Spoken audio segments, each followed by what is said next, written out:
ওরা মায়েরা কি করছো? এই হচ্ছে কলমি শাক বাছছি। কলমি শাক?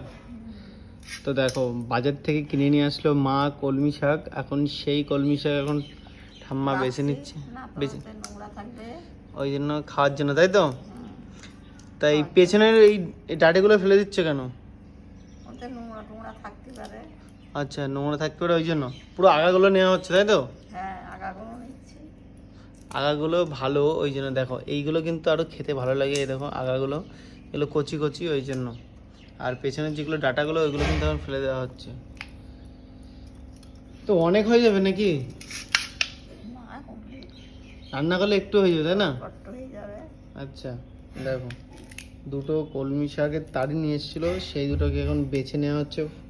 একদম পুরো পেছনের ডাঁটিগুলো ফেলে দিয়ে বেছে নেওয়া হচ্ছে।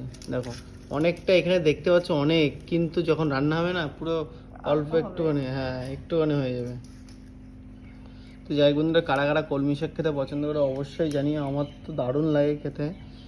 আর যেহেতু এখন আমার শরীরটা খুবই খারাপ, ওই জন্য কিন্তু শাকটা খেলে একটু ভালো লাগে মুখে আর কি।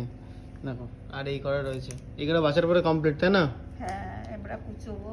এবারে কাটা হবে, তারপরে হবে কাটা। না কাটে তো খাওয়া যাবে না, এরকম লম্বা লম্বা তার রান্না করতে পারবে না ওই জন্য।